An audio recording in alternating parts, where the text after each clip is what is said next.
Friends, welcome back. Just Christina here, and I apologize. We're having some technical difficulties with our YouTube today, but I'm pretty bound and determined to get the second part of this up.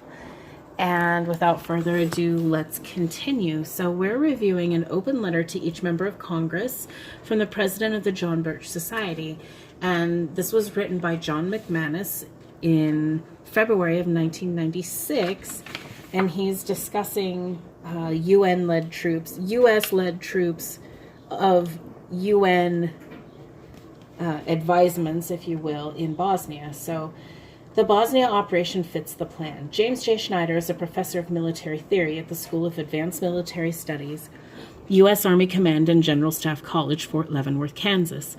His critically important assignment involves instructing senior military personnel. He performs in a classroom setting and also with written articles appearing in military publications.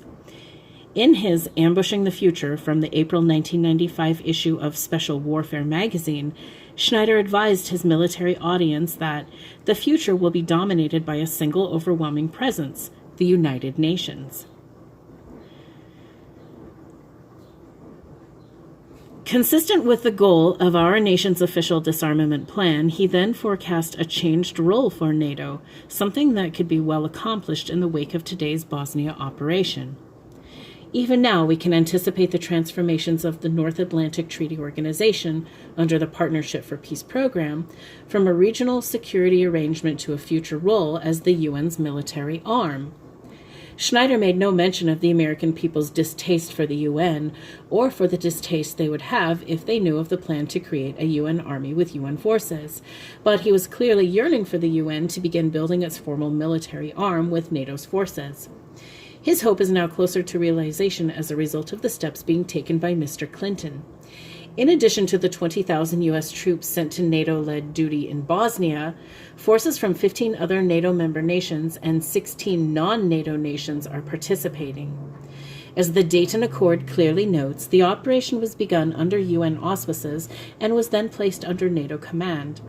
What has been accomplished is a comprehensive delegation of military forces to NATO UN control, in keeping with the scheme called for in the 1961 and 1962 disarmament plans. Professor Schneider's glimpse into the future wasn't accomplished with clairvoyance. He simply did enough homework to see clearly what the future is supposed to bring. If the mission in Bosnia results in casualties and escalating military action, partisans for world government within our own government and elsewhere will likely point to the mission's failure as the reason why a more permanent NATO or UN force must be created. And if the mission in Bosnia proceeds smoothly without major casualties or fighting, those same partisans for world government will point to its non-bloody success as reasons why a more permanent NATO or UN force is needed.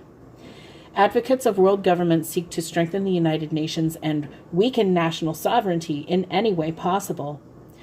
With the cooperation of a supportive mass media in our nation and elsewhere, they can take advantage of virtually any developing situation to further their hidden goal.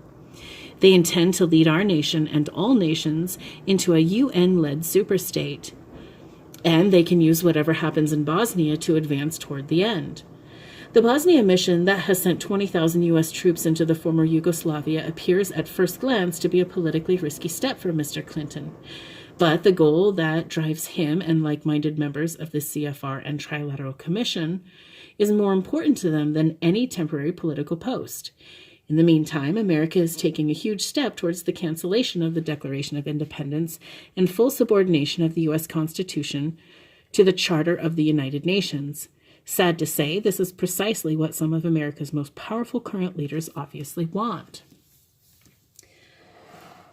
Congress must reassert sovereignty. Congressional resolutions that are politically correct but essentially meaningless aren't going to stop the plans of the one-worlders. Because they take the place of more meaningful actions, they can even be counterproductive. Some remind us of similar support the troops supplications during the years that horribly mismanaged war in Vietnam continued to rage. President Clinton insists that he can send troops into Bosnia with or without congressional approval. Like several recent predecessors, he is acting as though he has been crowned king instead of elected president. The limited purpose of the military has been cast aside, but it's worth reviewing what that purpose is. The American people allow themselves to be taxed rather heavily to maintain a military force to protect their lives, liberty, and property. Nothing else. The Constitution governing this land allows for no other use of our armed forces. The people further elect national officials in part to see that this military force is employed within constitutional limitations. But the tactic being used today is to place our troops into a situation where none have ever been before, and where no legal justification can be cited to send them, and then expect congressional and public approval. The American people have largely been persuaded that the Bosnian mission is about protecting our vital national interests. This totally undefined role opens the door for virtually any action desired by the president or by Congress. The Constitution does not authorize the president or Congress, whether acting alone or together, to use America's military forces for any adventure whatsoever. The president's role as commander-in-chief is not open-ended. It's limited. Should Congress declare war, the president's position as commander-in-chief is clear.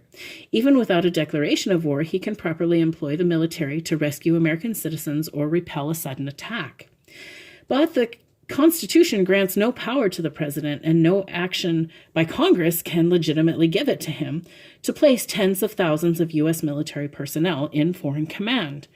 Nor does the president have authority to insert troops into the latest outbreak of centuries-old hostilities in a far distant land, or to transfer U.S. personnel in and out of NATO or UN commands in Bosnia, Macedonia, South Korea, or anywhere else. All right, hang in there, you guys. We're almost done, okay? While the American people will continue to be concerned about the welfare of the forces sent to Bosnia, the broader issue is the retention of U.S. sovereignty. The NATO-UN Bosnia operation is taking America even more deeply into UN-led world government. The unconstitutional operation must be recognized for what it truly is, not what deceivers and manipulators claim. Members of Congress who take seriously their oath to the Constitution must initiate action to bring our troops home, from Bosnia and from wherever else they have been stationed outside the United States and its territories. Our military must cease being the world's policemen and the world's do-gooders. Wherever our forces are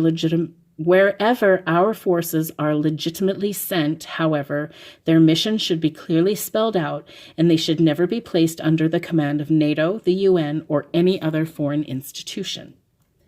There is also a larger requirement facing any member of Congress who means to abide by the solemn oath to the Constitution. It is the critical need to withdraw this nation from the United Nations and from all its subsidiaries, including NATO. Let the increasingly popular cry be heard in the halls of Congress. Get the U.S. out of the UN. Here is what a constitutionally sound Congress must do. 1. Repudiate this nation's ratification of the Charter of the United Nations and withdraw from the world body. 2. Repeal the 1945 United Nations Participation Act, under which a succession of presidents have been deploying troops to UN operations. 3. Cancel U.S. ratification of NATO's treaty and withdraw from the UN's regional arrangement. 4. Renounce the still unfolding and suicidal disarmament plan published in 1961 as Freedom from War and superseded in 1962 by the Blueprint for the Peace Race. 5. Never again allow any president to send our forces into war without a formal declaration of war issued by Congress. 6. Inform the president that the constitutionally granted power to make rules for the governments and regulation of the land and naval forces belongs to Congress alone, and not to a president who issues and then keeps secret, even from Congress, presidential decision directives that usurp this important prerogative.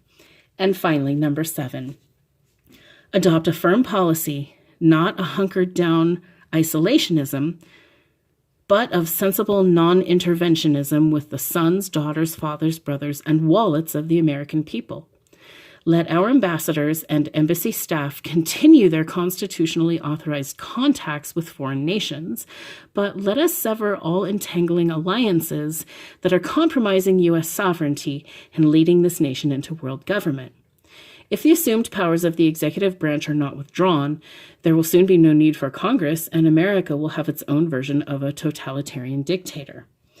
In summary, President Clinton was not telling the full truth when he assured Americans that our forces in Bosnia would be led by a U.S. general. His purposeful deception covers a hidden plan. The U.S. general referred to by the president takes his orders from NATO's North Atlantic Council, not from American supervisors. NATO has always been a United Nations regional arrangement whose founding document acknowledges this relationship.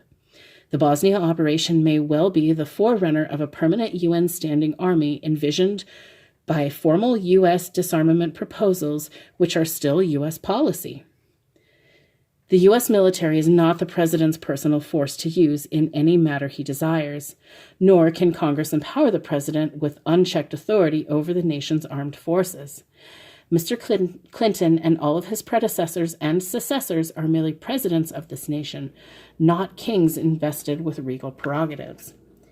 If U.S. independence is to be retained, Congress must take action to get the U.S. out of the United Nations and out of all of its subsidiary organizations. Respectfully, John F. McManus, President, John Birch Society. So, you can see that this is something that's been set up since the 60s.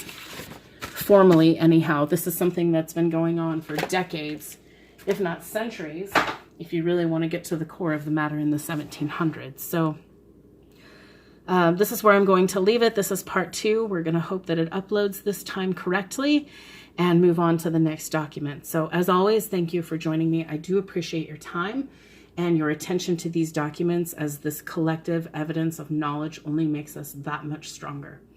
So thanks for joining me. Just Christina, signing out.